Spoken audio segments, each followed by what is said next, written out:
우리 로마서 말씀 오늘 16장입니다. 바울이 로마서 편지를 마무리하면서 16장 어떻게 보면 부록처럼 이렇게 덧붙여 놓았습니다. 앞에 내용으로 끝나도 로마서 내용이 큰 문제가 없지만 16장 한 장을 덧붙여 놓았습니다. 그 이유는 바울이 자신의 사역에 함께 동참했던 동력자들 사람들에게 소개하고 또 그들을 같이 기억하고 싶었기 때문입니다. 오늘 본문 말씀에는 여러 사람 이름이 나오는데요. 이름이 안 나온 사람도 있습니다.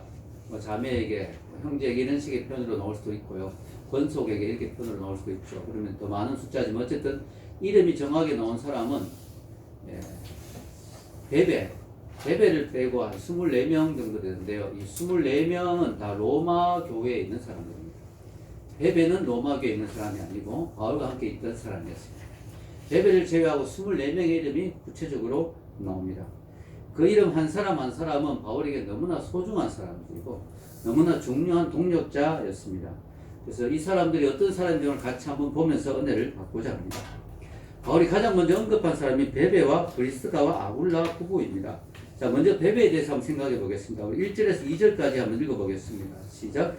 내가 갱그레아 교회 일꾼으로 있는 우리 자매 베베를 너희에게 추천하노니 너희는 주 안에서 성도들의 합당한 예절로 그를 영접하고 무엇이든지 그에게 소용되는 바를 도와줄지니 이는 그가 여러 사람과 나의 보호자가 되었습니다. 아멘. 자, 바울이 가장 먼저 베베를 소개한 이유는 베베가 지금 로마서 편지를 들고 고린도에서 지금 로마로 가는 입장에 있기 때문에 바울이 베베를 가장 먼저 그의 이름을 이야기했습니다. 자, 베베가 참 대단하죠. 로마서 편지를 전달한 여인입니다. 거기다가 남자가 아니고 여자인데 당시에 여자들이 좀 무시당하는 그런 시대였는데 바울이 제일 먼저 여자 이름을 앞에 내세운다는 건 참 파격적이고 대단한 것이죠. 자, 베베에게 일종의 추천서를 써주는 마음으로 바울이 이런 말을 쓰는 것 같아요. 베베를 잘 영접하라.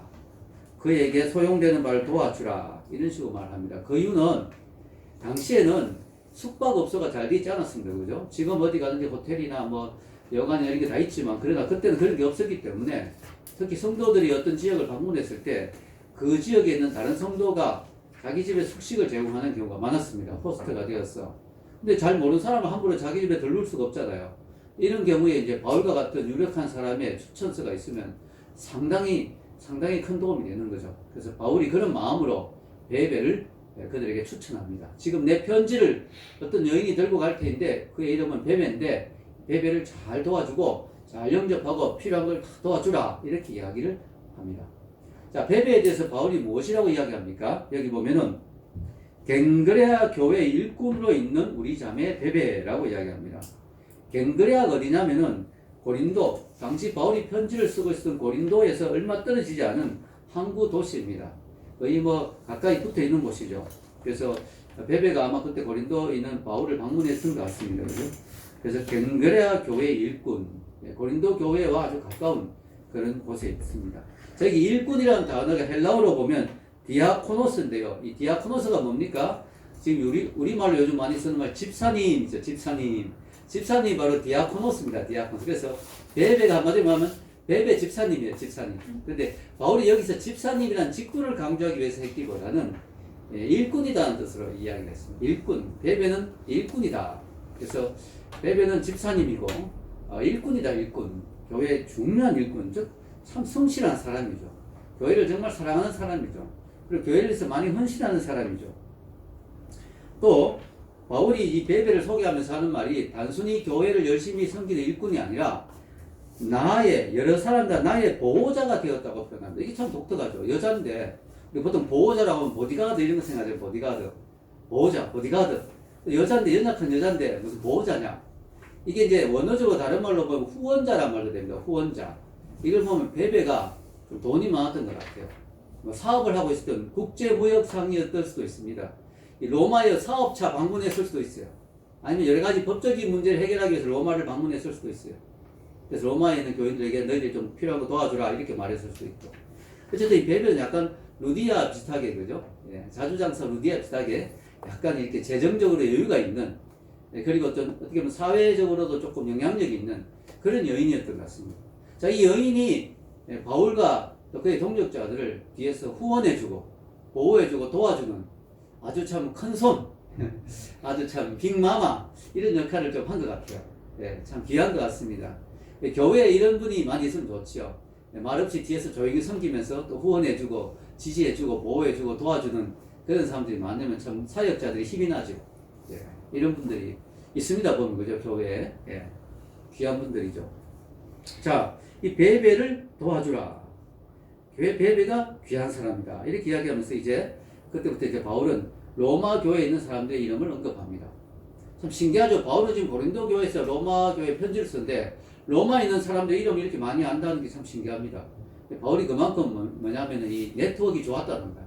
사람들과 잘 연결되었고 또 사람들 많이 알았고 또 바울과 같이 동료가다 로마로 들어간 사람도 많았고 왔다 갔다 하는 사람들이 좀 있었던 것 같아요. 또 이야기도 전해 듣기도 하고 그래서 바울이 로마에 있는 교인들을 마치 흔하게 보듯이 보면서 지금 이야기를 합니다. 자, 여러분 이 24명이 나오는데요. 이름이 우리가 로마 교회를 딱 생각할 때 머리에 떠오르는 이미지가 하나의 큰 조직화된 교회를 생각하기 쉬운데 그렇지 않습니다. 그렇게 큰 교회당이 있었던 게 아니에요. 로마 교회. 오히려 작은 가정교회들이 여러 개가 있었다고 합니다. 그래서 사실은 같은 로마에 있는 교회이지만 서로 교류가 없거나 잘 모르는 경우도 있었어요. 저 교회에 무슨 성도가 있는지 다 모를 수 있잖아요. 그래서 바울이 오늘 이렇게 이름을 일일이 언급하는 것은 로마 여러 가정교회에 흩어져 있는 로마 성도들을 언급하면서 그들이 서로 좀 더 알고 지내고 무난하란 말 자꾸 하잖아요. 무난하라. 자꾸 무난하고 서로 교제하고 친교하면서 하나가 되어 연합해서 로마 복음화, 로마 성시화, 로마라는 도시를 좀 영적으로 바꾸라 하는 그런 의미에서 바울이 여러 사람의 이름을 언급하면서 소개하는 것 같습니다. 그들의 공로와 수고를 치하하는 것도 있고 또 바울이 서로 로마에 있는 가정교회들끼리 서로 교제하고 연합하고 하나 되라는 의미에서 이야기를 하는 것도 있는 것 같아요. 자, 바울이 베베는 로마 교인이 아니지만 그 다음부터 로마 교인을 24명을 이름을 구체적으로 이야기하는데 가장 먼저 등장한 사람이 누굽니까? 브리스가와 아굴라 부부입니다. 부부. 이 사람들이 바울에게는 아주 특별한 사람들이기 때문에 바울이 그들의 이름을 제일 먼저 지금 넣어 놓은 것입니다. 자, 브리스가가 여자죠. 여자 이름 앞에 나온 거 보면은 브리스가가 사회적으로 신분이 좀 더 높았다든가 아니면은 좀 더 적극적으로 신앙생활을 했다든가 그런 경우 있잖아요. 우리 교회도 자매님들이 좀 더 열심히 하는 자매님들, 형제분들은 약간 따라오고 이런 경우도 있죠. 그래서 이 브리스가의 경우도 좀 더 적극적이었던 것 같아요. 아굴라보다. 그러나 두 사람 다 어쨌든 헌신하고 너무나 귀한 거죠. 부부가 마음이 맞아야 할 수 있으니까. 자, 이들이 어떤 식으로 바울을 도왔느냐 우리 봅시다. 3절과 4절 읽겠습니다. 시작. 너희는 그리스도 예수 안에서 나의 동력자들인 브리스가와 아굴라에게 문안하라. 그들은 내 목숨을 위하여 자기들의 목까지도 내놓았나니 나뿐 아니라 이방인의 모든 교회도 그들에게 감사하느니라. 자, 브리스가라는 이름은 성경의 다른 데서는 브리스길라라고도 나옵니다. 브리스길라. 다 같은 이름입니다. 브리스길라. 브리스가. 자, 이 여자분하고 남자 아굴라하고 어떤 일을 했느냐? 동력자다, 동력자. 자, 이 사람들이 원래 로마에 살았던 사람들이에요. 근데 로마의 황제 중에 클라우디우스라는 황제가 로마에 있는 기독교인들을 한번 쫓아낸 적이 있어요. 칙령을 내려가지고. 그 안에서 뭐 문제가 좀 생겨가지고 아마 뭐 유대인 그리스도인과 이방인 그리스도인끼리 조금 알력이 있었던지 어쨌든 하여튼 문제가 좀 생겨서 추방을 했습니다. 그때 이제 쫓겨난 사람이 브리스가와 아굴라예요. 쫓겨나서 그들이 고린도에 와서 정착하게 되거든요. 이게 주 51년쯤 되죠. 그때 그들이 천막업을 했어요. 천막을 짓는 텐트 메이킹. 근데 그때 누구를 만나냐? 바울을 만난 거죠. 바울도 직업이 같잖아요. 텐트 메이킹. 천막 만드는 직업이었습니다. 동종의 직업을 가지다 보니까 바울과 이 부부가 알게 됐습니다. 근데 이 부부가 바울을 통해서 전도받은 건 아닌 것 같아요. 왜냐하면은 바울이 그들을 전도했단 말이 없습니다. 그러니까 아마 로마에 있을 때 이미 예수님을 믿게 된 것 같고요. 믿은 상태에서 왔는데 같은 직업을 가지고 있다 보니까 바울과 친해지고 특히 부부가 참 사람들이 좋은 게 호스피탈리티 아주 환대하는 게 참 있는 부부였어요. 그래서 바울은 보면 좀 약간 떠돌이잖아요. 집도 없이 이렇게 막 다니는 순례하는 순회 선교사니까 바울을 자기 집에 데려다 준 거예요. 바울이 그 집에서 숙식을 하면서 같이 한 2년 정도 지내면서 바울이 일종의 제자 훈련을 한 거죠. 이 부부를 영적으로 많이 이제 성장시키고 제자 훈련을 한 겁니다. 그러니까 이 부부가 바울에게 감동을 많이 받습니다. 그때부터 이제 직업의 동업자뿐만 아니라 뭐예요? 사역의 동력자가 된 거죠. 그래서 이 부부가 대단한 일을 합니다. 왜냐하면 바울이 이제는 이제 여기서 전도를 많이 했으니까 고린도 지역에서 에베소로 전도를 가야겠다. 에베소로 가니까 이 부부가 집을 팔고 정리하고 바울을 따라가는 게 에베소 교회 개척에 헌신하려고. 여러분 대단한 거죠. 에베소의 교회를 개척하러 간다니까 혼자 되겠습니까? 우리가 도와야지 하면서 가서 부부가 거기서 또 집을 구해가지고 거기 또 가정교회를 하는 거예요. 그러면서 에베소 교회 개척에 큰 힘이 됩니다. 그리고 바울이 그것을 또 떠나거든요. 여기 좀 남아서 좀 지켜줘야 되겠다니까 이 부부가 알았습니다고 에베소 교회를 또 남아서 지킵니다. 그러다가 이제 칙령이 끝나고 이제 로마로 돌아올 수 있게 되니까 이 부부가 다시 로마로 들어간 거예요. 거기서 이 부부가 또 가정을 개방합니다. 그래서 가정교회를 또 합니다. 이 상황에서 지금 바울이 편지를 한 거예요. 그 로마에 있는 집 브리스가와 아굴라 부부에게 내가 너무 감사한다. 그 사람이 나의 동력자가 되었을 뿐만 아니라 뭐예요? 내 목숨을 위하여 자기들의 목까지도 내놓았다. 와, 저는 이 말씀을 보면서 늘 충격을 받습니다. 자, 지금 사형수가 도끼로 목을 치려고 탁 들었는데 그 자리에 목을 빼고 내 목을 탁 갖다 넣을 사람이 참 있겠습니까? 저 사람이 죽으면 안 됩니다. 차라리 내 목을 치십시오. 이게 원어로 보면 사형수의 도끼날에 목을 내밀었다 이런 뜻이거든요. 이게 지금 바울의 목이 날아갈 판인데 거기에 바울을 빼고 내 목을 넣는 거예요. 차라리 나를 죽이십시오. 바울은 살아야 됩니다. 왜냐? 바울은 예수님 위해서 목을 내놓는 사람이거든요. 너무 귀한 사람이니까 이 사람은 더 살아야 됩니다. 차라리 우리 목을 내놓겠습니다. 자, 어떤 데 이런 일이 나냐면은 실제로 도끼에 목을 내놓은 건 아니지만 그 정도의 위험한 상황에서 바울이 죽어야 될 상황에서 이 부부가 바울을 빼준다고 거의 목숨을 걸었던 것 같아요. 아마 에베소에 난동이 있었을 때 에베소에서 큰 난동이 있고 바울이 죽을 뻔했거든요. 그때 아마 이 부부가 목숨 걸고 바울을 살려낸 것 같아요. 그래서 바울이 이 부부를 생각할 때마다 마음에 막 감동이 오는 거예요. 저들은 나를 위해 자기 목을 내놓은 사람들이다. 야, 이 이상에 정말 피를 나눈 듯한 이 동력자 정말 대단한 거죠. 자, 그래서 이들이 지금 이제 돌아갔습니다. 로마로 돌아가서 그곳에서 가정교회를 합니다. 어떻게 알 수 있느냐? 5절에 보면요. 앞부분에 또 저희의 집에 있는 교회에도 문안하라 이렇게 됐잖아요. 저희 집에 있는 교회가 뭐예요? 가정교회, 가정교회. 그때 큰 건물을 얻기가 힘드니까 집에서 가정교회를 하는 거예요. 이 부부가 좀 큰 집을 얻었겠죠. 거기서 이제 가정교회를 하고 있습니다. 거기 교회 식구들에게 문안합니다. 바울이 지금. 정말 대단하죠. 자, 브리스가와 아굴라 부부는요, 복음을 위해서 자기들의 삶을 내놓았습니다. 그리고 자기들의 집도 내놓았고요. 나중에 자기들의 목도 내놓았습니다. 아, 정말 대단한 부부죠.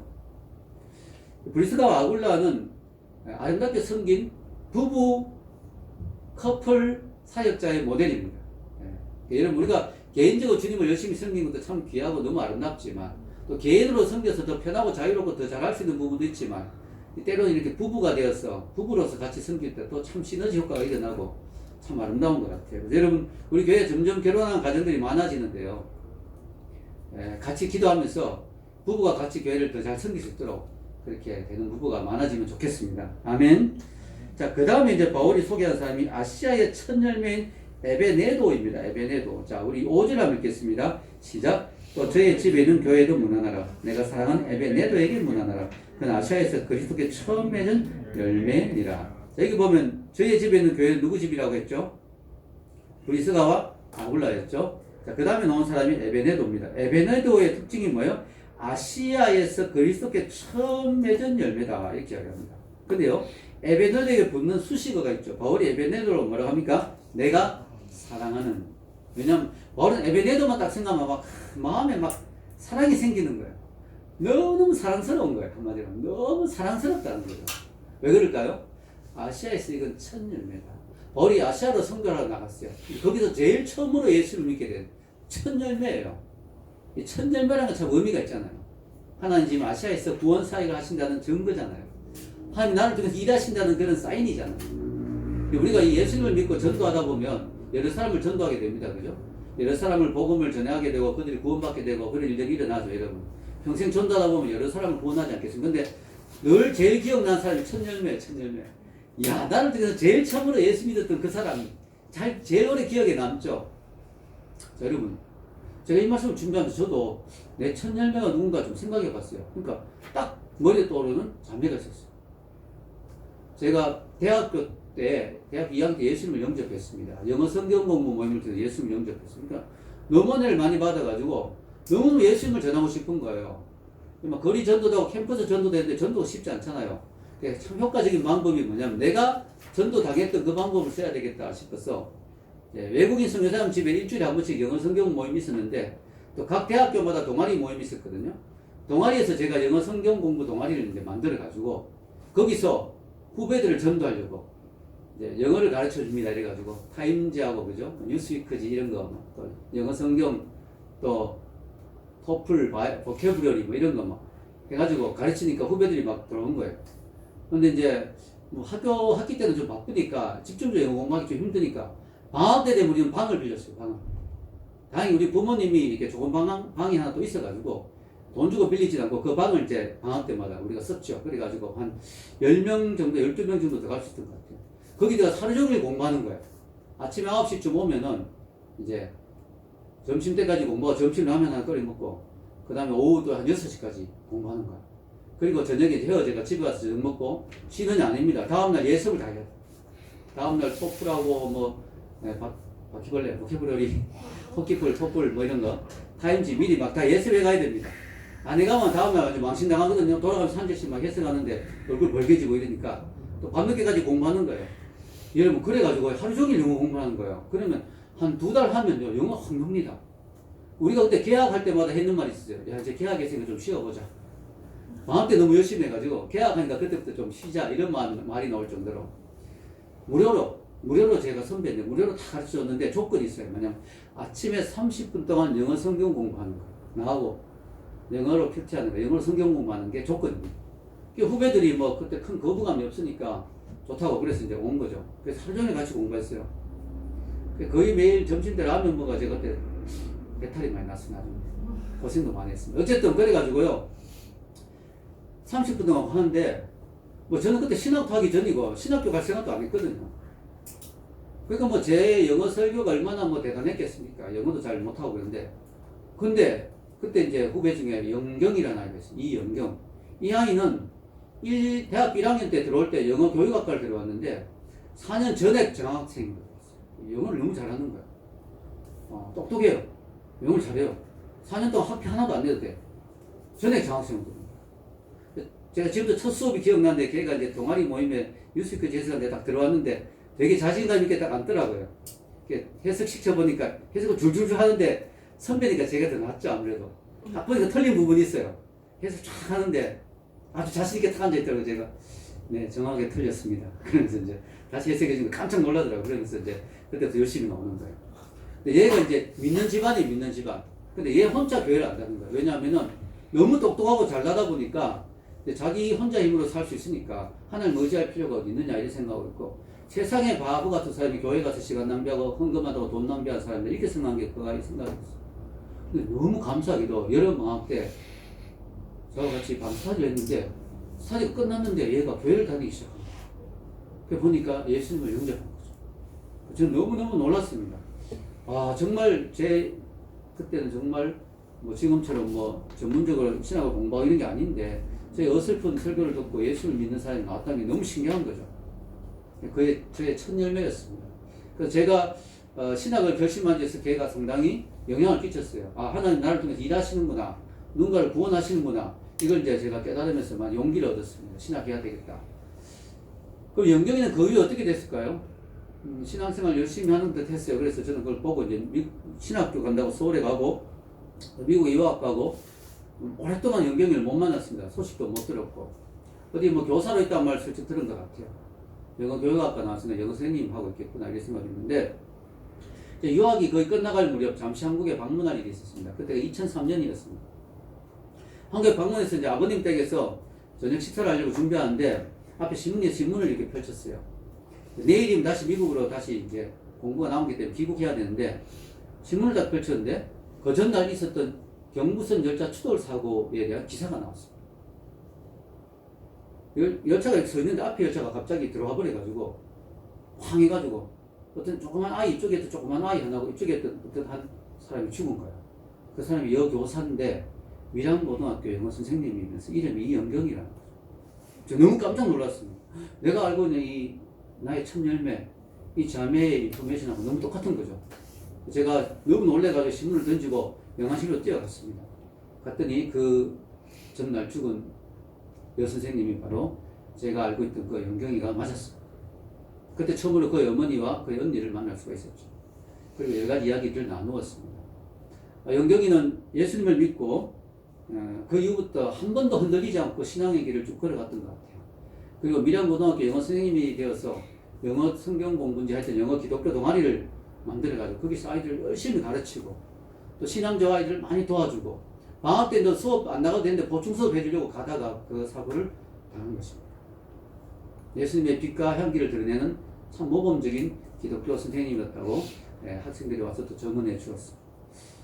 저는 영경이가 대학교 1학년 때 예수님을 영접한 것이 얼마나 감사한지 모르겠습니다. 왜냐하면 그때 예수를 안 믿었으면 예수를 모른 채로 죽었을 텐데 그렇다면 어디 가겠습니까? 그 어머니와 언니가 많이 슬퍼하지만 영경이가 예수를 믿었다는 사실에 대해서 너무나 감사해하고 고마워하더라고요. 저는 지금도 확신합니다. 제가 죽어서 천국 가게 되면 천국 문 앞에 예수님 옆에 제일 먼저 이따가 뛰어놓을 사람이 영경이라고 저는 확신합니다. 저를 믿게 해주셔서 저에게 구원을 주셔서 너무 감사합니다라고 저에게 인사할 거라고 저는 확신합니다. 첫 열매는 잊을 수 없는 사람이죠. 여러분에게 첫 열매가 있습니까?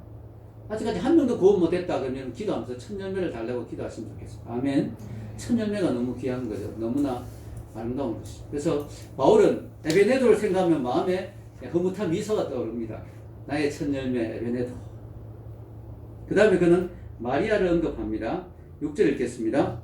너희를 위하여 많이 수고한 마리아에게 문안하라. 자, 마리아가 어떤 사람인지 우리는 잘 모릅니다. 예수님의 어머니도 마리아였는데 마리아 이름이 많은 것 같아요. 근데 여기 마리아의 특징이 뭐예요? 많이 수고했다. 너희를 위하여 많이 수고했다. 이 마리아는 많이 섬겼는 것 같아요. 뭐 부엌을 담당했는지 식사를 담당할 수도 있고요. 마리아는 하여튼 많이 성도들을 많이 섬긴 사람인 것 같습니다. 귀하지요. 그 다음에 자신의 친척이 나옵니다. 안드로니고와 유니아. 한번 읽어보겠습니다. 7절. 내 친척이요 나와 함께 갇혔던 안드로니고와 유니아에게 문안하라. 그들은 사도들에게 존중이 여겨지고 또한 나보다 먼저 그리스도 안에 있는 자라. 아멘. 자, 바울의 친척인 안드로니고와 유니아, 이 사람도 부부라고 봅니다. 부부라고 보는데요. 이 사람들의 특징이 뭐냐면 바울보다 먼저 믿었어요. 신기하죠. 바울보다 먼저 예수님을 믿었어요. 그래서 어떤 이렇게 전해지는 약간 그런 이야기에 따르면 이 사람들이 먼저 예수를 믿고 우리 집안에서 나 예수 믿는 거 너무 좋아. 우리 집안에서 예수 믿어야 될 사람 누가 있을까 보니까 바울이 있다는 바울. 저 똑똑한 바울이 예수 믿었으면 얼마나 좋을까. 그래서 바울을 위해서 기도를 많이 했다는 거예요, 이 사람들.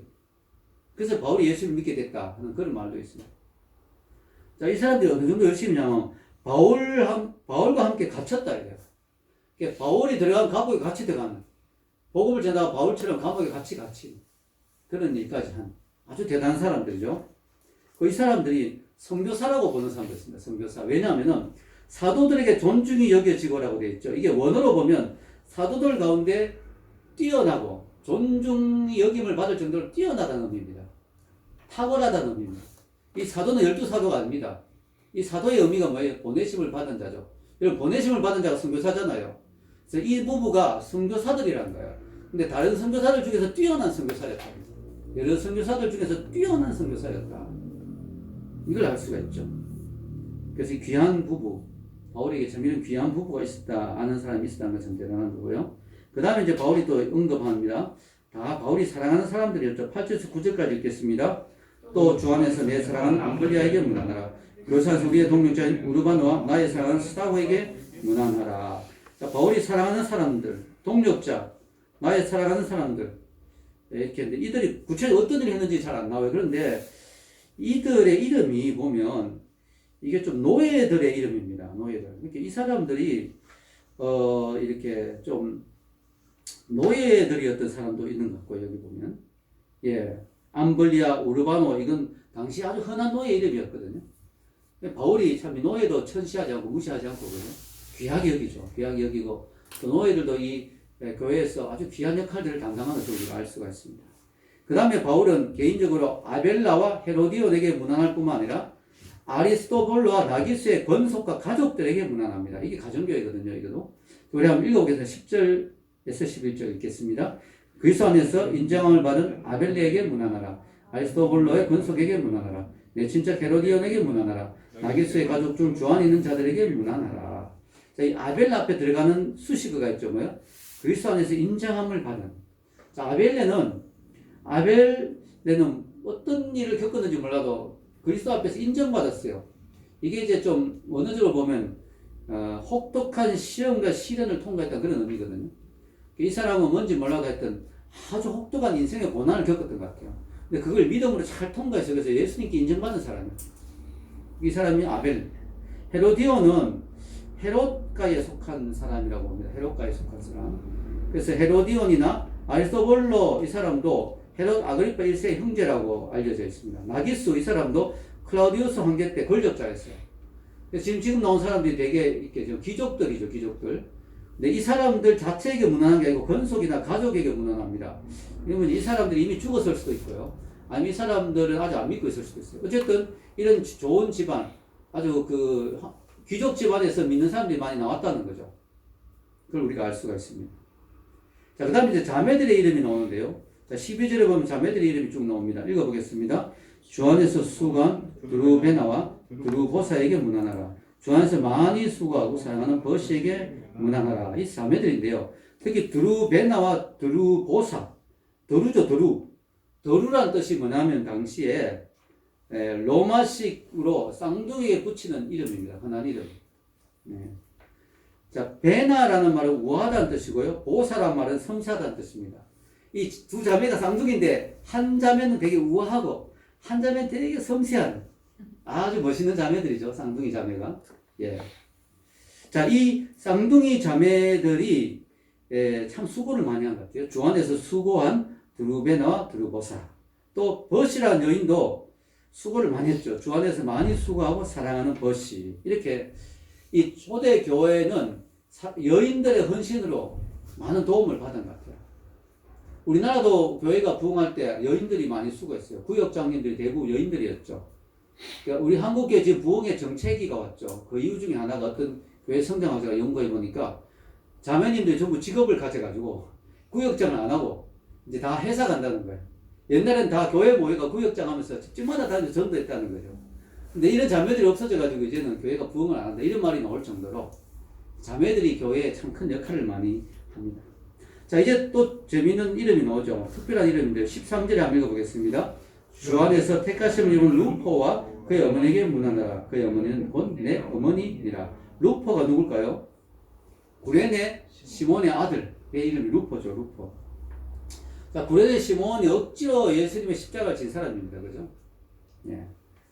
그래서 이 사람이 억지로 졌지만 예수님이 십자가 못 박혀 죽는 모습을 보면서 예수님을 믿게 된 것 같아요. 그래서 자기만 믿은 게 아니고 자기 부인하고 자기 아들까지 믿게 된 것 같아요. 그래서 루포가 그 아들이고 루포의 어머니가 바로 구레네 시몬의 부인이죠. 자, 이 사도행전 13장 1절에 보면요. 그 안디옥 교회의 지도자들 이름 중에 니게르라 하는 시몬이라는 사람이 나옵니다. 이 사람이 구레네 시몬이라고 보는 학자들도 있습니다. 그래서 당시 바울이 안디옥에 사역하면서 시몬 집에 머물렀을 수도 있고요. 그 어머니에게 도움을 많은 걸 또 잘 대접받고 식사를 챙겨줬을 수도 있고 그렇게 보는 학자들도 있습니다. 자, 그래서 루포의 어머니는 곧 내 어머니라. 예수님 말투하고 비슷하죠. 요한에게 요한 너의 어머니, 마리아 너의 어머니다 이렇게 보라 내 어머니로다 뭐 이런 그런 비슷하죠. 자, 바울이 참 보면 대단히 많은 사람들과 친근한 교제를 많이 나누는 것 같아요. 자, 14절과 15절에 걸쳐서 또 사람의 이름이 나옵니다. 읽겠습니다. 아순그리도와 블레몬과 허메와 바드로바와 허마와 및 그들과 함께 있는 형제들에게 문안하라. 빌룰로고와 율리아와 또 네레오와 그의 자매 올룸바와 그와 함께 있는 그들과 함께 있는 모든 성도에게 문안하라. 자, 이 사람이 누군지 다 몰라요. 그런데 중요한 건 뭐냐면은 그들과 함께 있는 이라는 표현이 계속 나오죠. 그들과 함께 있는 형제들, 그들과 함께 있는 모든 성도들. 이건 뭘까요? 이들이 가정교회를 하고 있다는 걸 알 수 있습니다. 이게 가정교회입니다. 가정교회. 오늘 이 본문의 말씀에 가정교회가 5개나 나와요. 벌써 5개. 함께 있는 권속들, 함께 있는 형제 지체들, 5개나 벌써 가정교회가 나옵니다. 로마 교회는 조직화된 큰 교회가 있지는 않았지만 다양한 가정교회들이 많이 있었고 그들이 활발하게 사역을 하고 있다는 것을 알 수가 있습니다.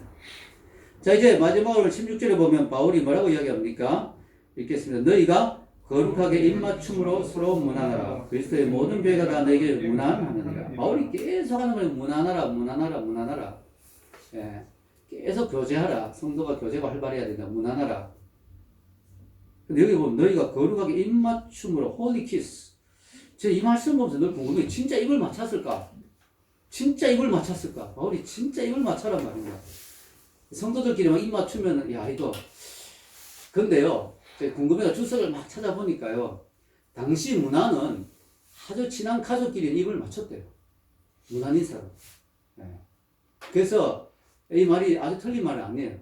근데 바울이 여기서 강조하는 진짜 입을 꼭 맞춰라 이런 걸 강조하기보다는 바울이 강조하고 싶은 부분이 뭐예요? 가족처럼 지내라.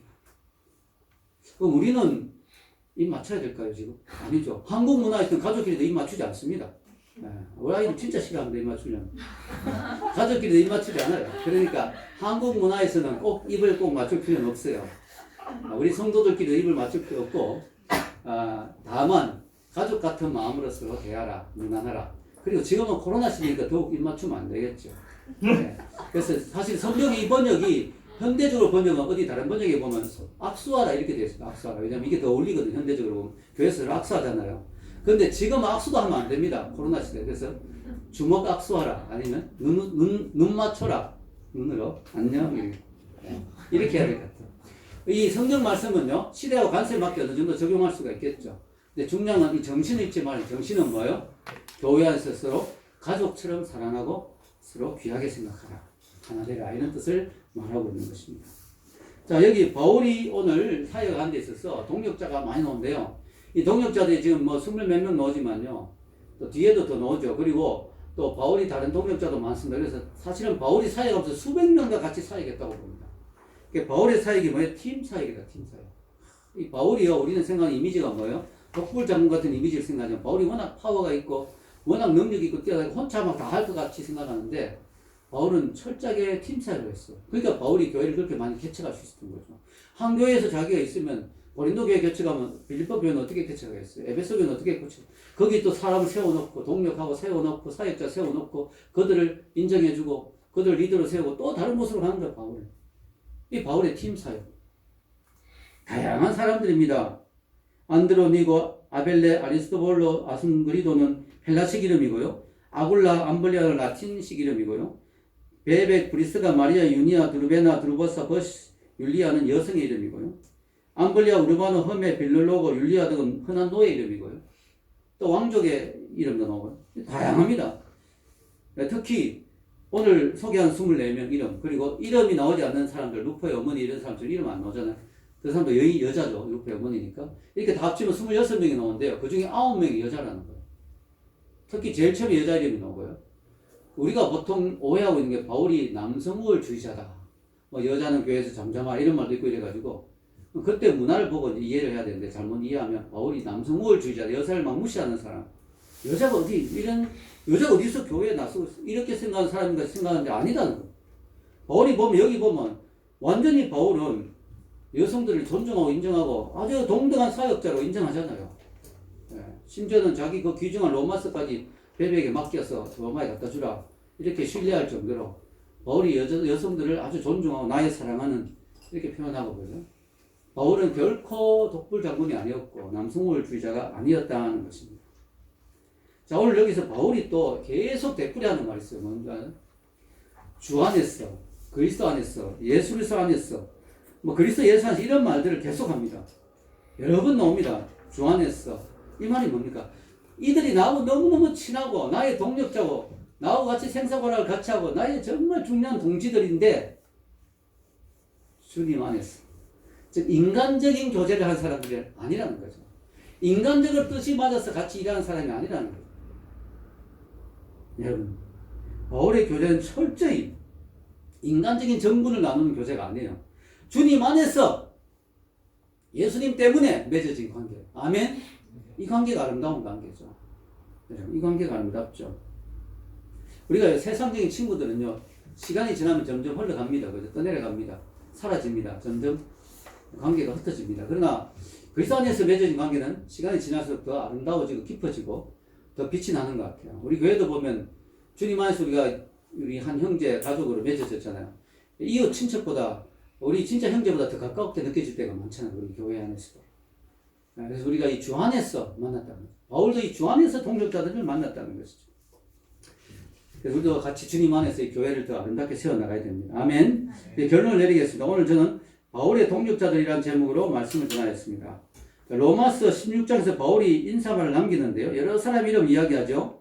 이걸 보면서 어떤 사람은 영화의 엔딩 크레딧이 생각난다.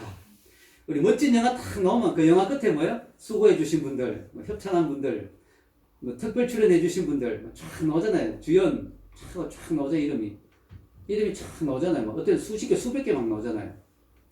바울은 자신의 사역의 뒤에서 딱 드러나진 않지만 말없이 조용히 바울을 쫙 섬겨준 수없이 많은 사람의 이름을 이야기합니다.